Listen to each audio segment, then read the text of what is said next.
Aspirants, welcome back again. आप सभी का स्वागत है बोर्ड एग्जाम क्लासेस के आज के सेशन में। मैं देवांशु पांडे। बोर्ड एग्जाम 2026 जल्द ही आने वाले हैं, तो इंपॉर्टेंट क्वेश्चंस साइंस सब्जेक्ट से क्या रहेंगे और वो आपके एग्जाम में किस तरीके से पूछे जाएंगे, उनका लेवल क्या रहेगा, आपको किस तरीके से राइटिंग मेथड के साथ अपने मार्क्स को स्कोर करना है, इन सभी बातों को आज के सेशन में जानेंगे इंपॉर्टेंट क्वेश्चंस के साथ। तो चलिए शुरुआत कर लेते हैं आज के इस क्लास की अपने इंपॉर्टेंट क्वेश्चन के साथ। तो देखिए पहला क्वेश्चन आपका रे डायग्राम से रिलेटेड है। State the phenomena observed in the above diagram, explain with reference to the diagram which of the two lights mention above will have the higher wavelength. अब देखिए वेवलेंथ उस लाइट का सबसे high होता है जो डिस्पर्स नहीं होती है, और यहां पर आप डिस्पर्जन ऑफ लाइट देख पा रहे हो। सबसे पहले हम व्हाइट प्रिज्म को लेंगे और उसमें से व्हाइट रे को जो है व्हाइट लाइट को इंसिडेंट करवाएंगे, तो वो 7 कलर्स में आपकी डिवाइड होगी, जिसको रेनबो कहते हैं आप, जिसको आप विबग्योर के नाम से जाना करते हैं। तो डिस्पर्जन ऑफ लाइट का ये आपका फिनोमिना है। जब इस तरीके के क्वेश्चंस आपको दिखे तो जरूर आप डायग्राम को बनाइए और बताइए कि किस तरीके से ये कॉन्सेप्ट वर्क किया करता है।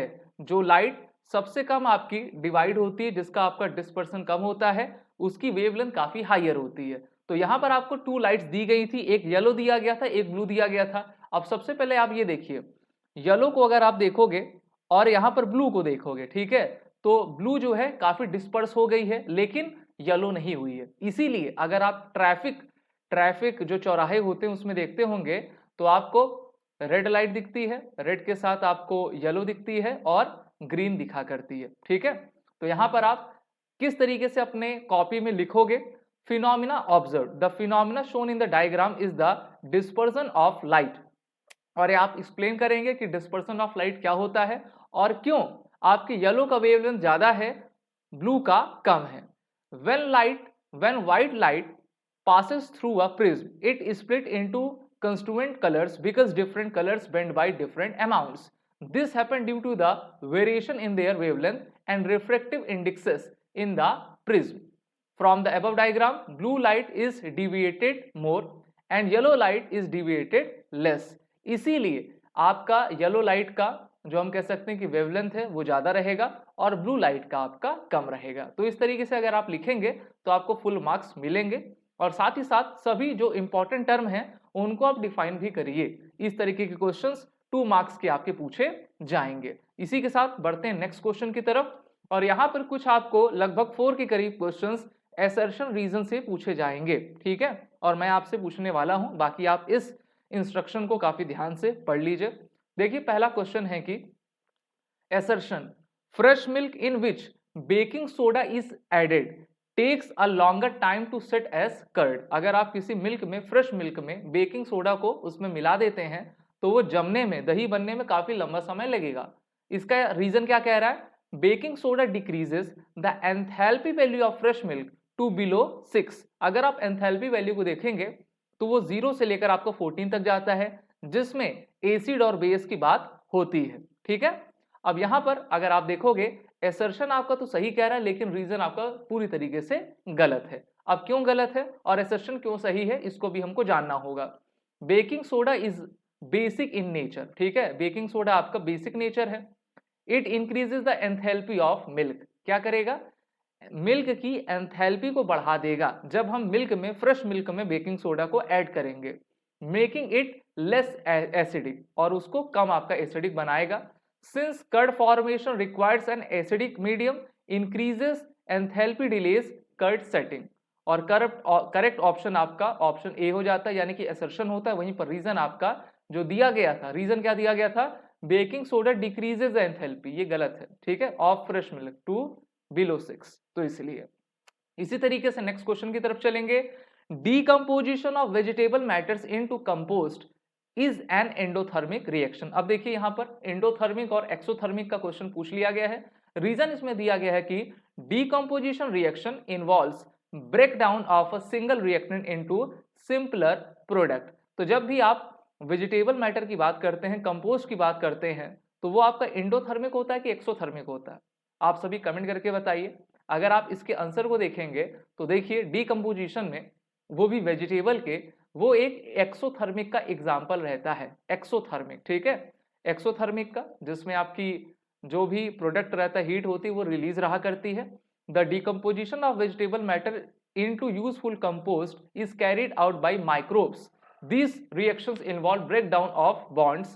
The overall reaction is exothermic. इसीलिए जो assertion है वो पूरी तरीके से wrong होता है, रीजन आपका सही है, ठीक है।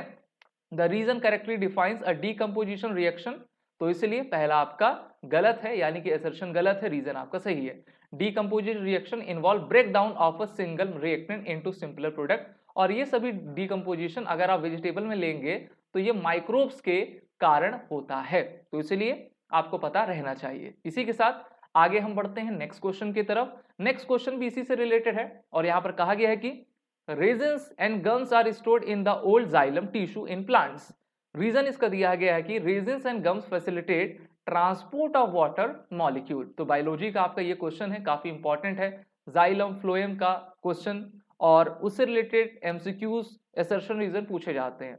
यहां पर आपको पढ़ना है कि रेजिन्स और गम्स को ले लीजिए, ये स्टोर्ड होते हैं ओल्ड जाइलम में, और कहां पर, प्लांट्स के टिश्यू में। तो देखिए बिल्कुल सही है, resins and gums are stored in the old xylem, जो हार्डवुड आपके कहलाते हैं, प्रोटेक्शन के लिए इनका उपयोग हुआ करता है, और पेड़ पौधे इसको आपका बनाते हैं। वहीं पे they do not help in water transport, instead they block vessels. तो वाटर को ट्रांसपोर्ट करने में इनका यूज नहीं होता है, इस कारण से रीजन आपका गलत है। नेक्स्ट क्वेश्चन बहुत ही इंपॉर्टेंट है, कई बार इस प्रकार के क्वेश्चन पूछे गए हैं, और मैं आपको बार बार बता रहा हूं कि लाइट हो गया, लेंस हो गया, मिरर हो गया, ठीक है, प्रिज्म हो गया, कॉन्वेक्स, कॉनकेव लेंस, मिरर, उनसे रिलेटेड न्यूमेरिकल्स, असर्शन रीजन काफी पूछे जाएंगे। तो यहां पर दिया गया है कि sky appears blue in the day time, बिल्कुल सही है। अगर हम अपने आकाश को देखते हैं तो वो ब्लू दिखता है। कभी कभी आपसे पूछ लेगा कि उसका रीजन क्या है, अभी मैं आपको बताऊंगा। Baking soda decreases the enthalpy value of fresh milk to below 6। नहीं, ये रीजन आपका, ठीक है, कुछ आपका गड़बड़ लग रहा है ना, रीजन आपका कुछ गड़बड़ लग रहा है। तो रीजन को अगर हम कट कर देते हैं, क्योंकि ये लगता है इसमें हमारी जो टीम है पेस्ट उसको नहीं कर पा रही है। एसर्शन को अगर आप देखेंगे तो बिल्कुल सही है। और अगर आपसे ये क्वेश्चन पूछेगा कि किस फिनोमिना से हमारा जो एटमॉस्फेयर रहता है वो ब्लू दिखता है, क्योंकि सबसे ज्यादा डिस्पर्जन डिविएट कौन सी लाइट होती है, ब्लू लाइट होती है। ओके, ब्लू लाइट होती है क्योंकि उसकी वेवलेंथ आपकी कम होती है, इसलिए हमारी जो स्काई है पूरी तरीके से आपकी ब्लू दिखा करती है। इसमें भी आप विब्योर का कॉन्सेप्ट लगा सकते हो। और यहां पर आप देख सकते हो कि the sky appears blue due to scattering of light, Rayleigh scattering, not because of enthalpy और बेकिंग सोडा। अच्छा, ये हो सकता है कि रीजन इसका दिया हो, लेकिन इसमें आपका रीजन का तो कोई दूर दूर से सवाल नहीं है। इसलिए the sky appears blue to scattering of light, not because of enthalpy और बेकिंग सोडा, ठीक है। असर्शन तो sky appears blue in the day time, ये असर्शन आपका सही था, लेकिन मैंने आपको सही तरीके से एक्सप्लेन कर दिया है, यहाँ पर क्वेश्चन की गलती थी।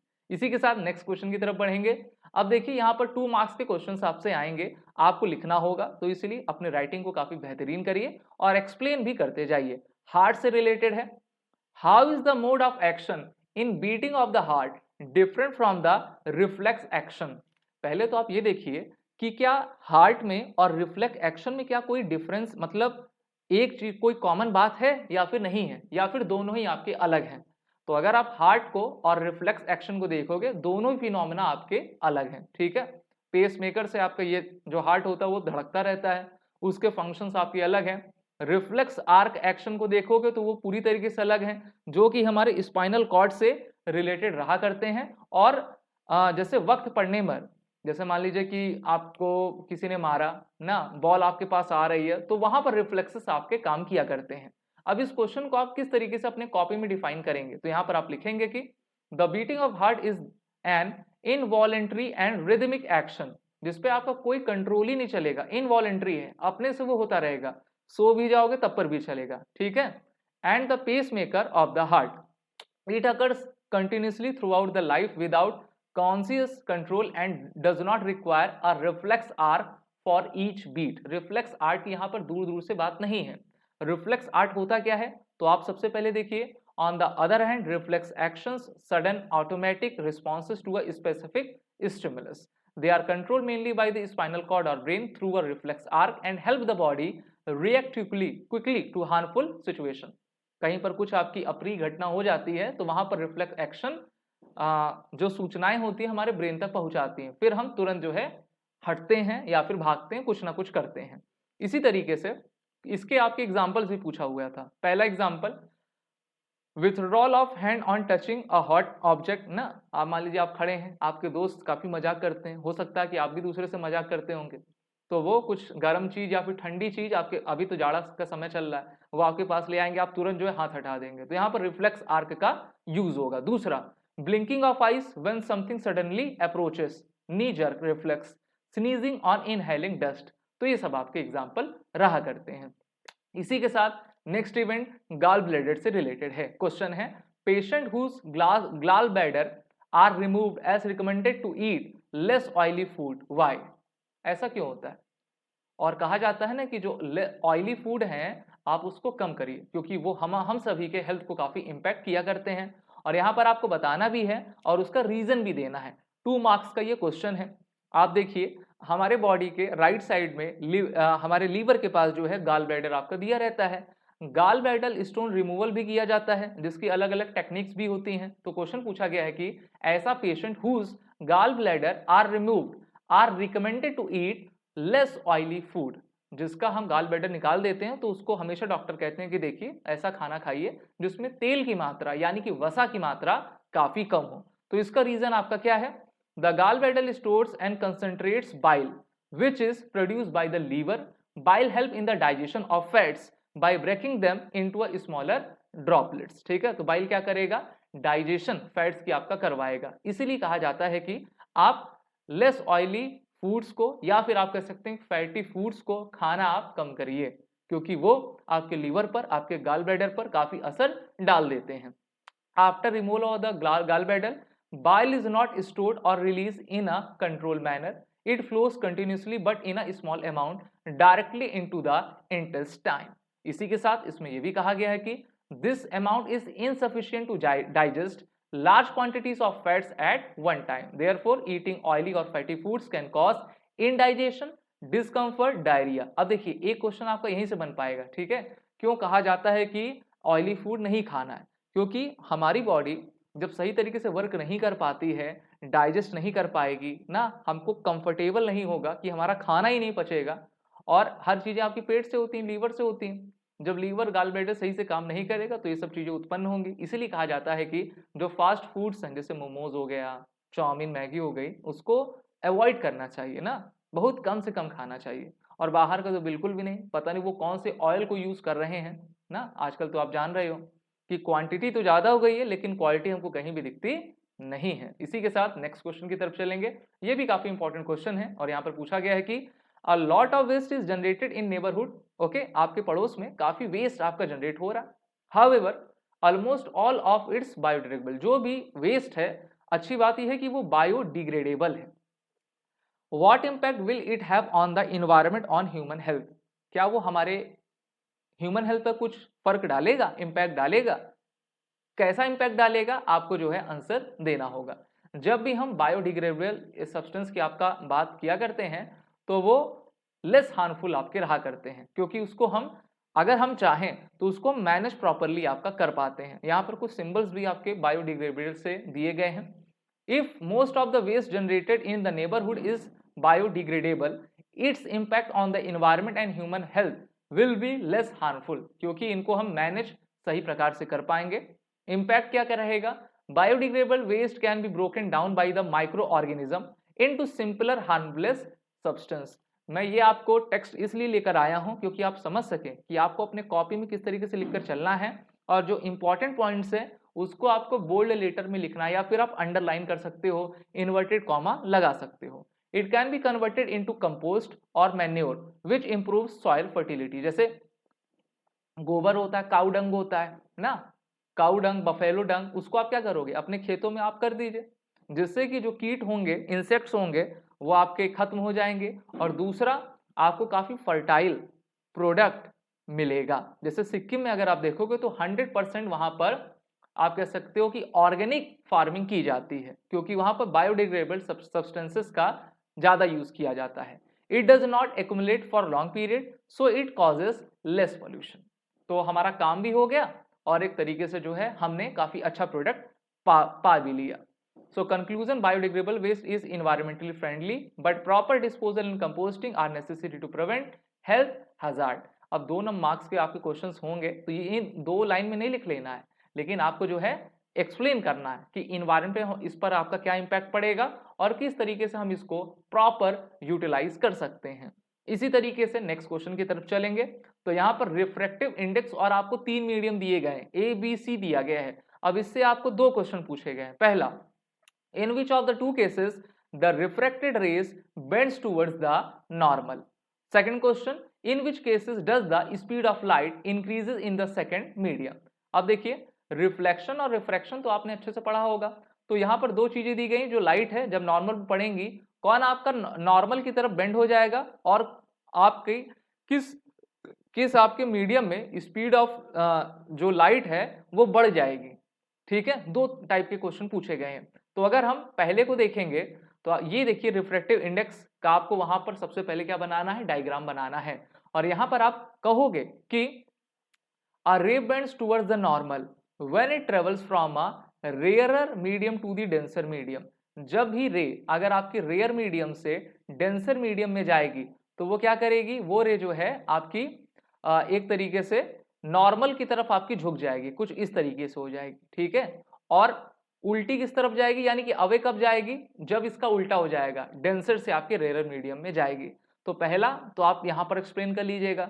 दूसरे क्वेश्चन में पूछा गया था कि स्पीड ऑफ लाइट कब इंक्रीज होगी। स्पीड ऑफ लाइट कब इंक्रीज होगी, सो फ्रॉम ए 1.6 है, 1. बी जो है 1.8 है, refractive index increases, ray bends toward the normal, ये तो सही है। फ्रॉम बी 1.8 रिफ्रैक्टिव इंडेक्स की वैल्यू दी गई है और सी में 1.5 refractive indexes decreases, ray bends away from the normal. इसी तरीके से आप यहां पे भी कह सकते हो कि speed of light inversely proportional to refractive index, speed increases when light moves from higher refractive index to the lower refractive. जैसे मान लीजिए रिफ्रैक्टिव इंडेक्स आपका 2.2 है, ठीक है, और इससे जब जो है लाइट आपकी पास होगी 1.5 पे, तो ये आपका हायर मतलब स्पीड ऑफ लाइट आपकी बढ़ जाएगी। लेकिन कम से जब ज्यादा में जाएगी रिफ्रैक्टिव इंडेक्स में, तो स्पीड ऑफ लाइट आपकी स्लो हो जाती है, कम हो जाती है, वाइस वर्सा। इस तरीके से आप इसको समझ सकते हैं। ठीक है, आगे बढ़ते हैं हम सभी। नेक्स्ट क्वेश्चन ये आपके लेंस से पूछा गया है। ठीक है, क्वेश्चन है कि Rohit wants to have an erect image, erect image उसको चाहिए, सीधी खड़ी हुई, of an object using a converging mirror of focal length 40 centimetre. पहला दिया है कि specify the range of the distance where the object can be placed in front of mirror. तो सबसे पहले कन्वर्जिंग मिरर की बात कही गई है, तो आप क्या करोगे, कुछ इस तरीके से। ठीक है, अपना मिरर बना लोगे और यहां पर आप P लिख लोगे, ये F लिखोगे और फिर यहां पर ये आपका C आ गया। ठीक है, अब यहां कहीं आप ऑब्जेक्ट प्लेस करोगे, ये हो जाएगा, इसके साथ एक आपका F से गुजरेगा। ठीक है, और एक आपका ये C से गुजरेगा। ठीक है, समझ रहे हो ना आप सभी। मेरी डायग्राम बनाने की कला काफी मशहूर है, तो आप समझ सकते हो। अब आपको क्या मिल रहा है, मिल ये रहा है कि ये जो आपका ऑब्जेक्ट था, ठीक है, इसका जो इमेज आपको मिला है वो ऑब्जेक्ट से काफी बड़ा है, यानी कि मैग्नीफाई है। ठीक है, और इरेक्ट भी है। इसी तरीके से आप क्या कह पाओगे। और हाँ, इसकी जो लेंथ पूछी थी, तो लेंथ आप जो है ऑब्जेक्ट डिस्टेंस मतलब 40 is greater than the object distance and object distance is greater than the 0। किस तरीके से आप एक्सप्लेन करोगे। सो to obtain an erect image using a concave mirror, the object must be placed between the pole and the focus। मैंने आपको यहाँ पे लिख दिया है, पोल और फोकस के बीच में यहाँ पर आपका ऑब्जेक्ट हमने रखा हुआ है। क्वेश्चन में क्या कहा गया था कि फोकल लेंथ आपकी 40 होनी चाहिए, तो फोकल लेंथ तो ऑब्जेक्ट डिस्टेंस से ज्यादा होगी और ऑब्जेक्ट डिस्टेंस 0 से आपका ज्यादा होगा, तो इसीलिए हमने जो है इसको करके यहाँ पर बताया हुआ है। So the object should be placed at a distance less than 40 centimetre from the pole. यहाँ पर आपने कर लिया। इसी के साथ जो इसमें दूसरा क्वेश्चन पूछा गया, दूसरा क्या है, ड्रॉ अ रे डायग्राम, ड्रॉ तो हमने कर ही दिया। तीसरा, state one use of mirror based on the above kind of image formation. अब इसके मिरर का यूज क्या हो सकता है, तो आप सबसे पहले यहाँ पर देखिए, तो इमेज जो आपको फॉर्म हो रही है, इरेक्ट हो रही है, ये तो पक्का है। वर्चुअल है क्योंकि वो मिरर के पीछे हो रही है, इसीलिए वो वर्चुअल है। मैग्नीफाइड आपने देख ही लिया, ऑब्जेक्ट इतना बड़ा था लेकिन जो है उसकी जो आपकी हाइट थी वो उससे काफी बड़ी थी, ठीक है। फ्रॉम बिहाइंड द मिरर, और मिरर के आपका बिहाइंड था, तो यहां पर आपने इसको जस्टिफाई कर दिया है। रे डायग्राम आपने बना दिया है कि किस तरीके से ये बना हुआ है। इसी के साथ इसका यूज क्या है, one use of the mirror based on this image formation use as a shaving mirror और मेकअप मिरर। शेविंग मिरर काफी छोटा होता है लेकिन आपको अपनी जो इमेज होती है वो काफी इनलार्ज दिखती है, ठीक है, और वहां पर हम कॉनकेव मिरर का यूज किया करते हैं, जो कि क्या रहेगी, इरेक्ट रहेगी, वर्चुअल रहेगी, मैग्नीफाइड रहेगी। समझ में आ गया। नेक्स्ट क्वेश्चन, अच्छा, और यहाँ पर आप इसको देख सकते हैं, ठीक है, इसका यूज आप शेविंग में और मेकअप मिरर में कर पाएंगे। तो ये कुछ इंपॉर्टेंट क्वेश्चंस थे जो कि क्लास 10 से रिलेटेड हैं। आप सभी बोर्ड एग्जाम क्लासेस को फॉलो करते रहिए और हमारे चैनल को सब्सक्राइब जरूर कर दीजिए। Wish you all the best.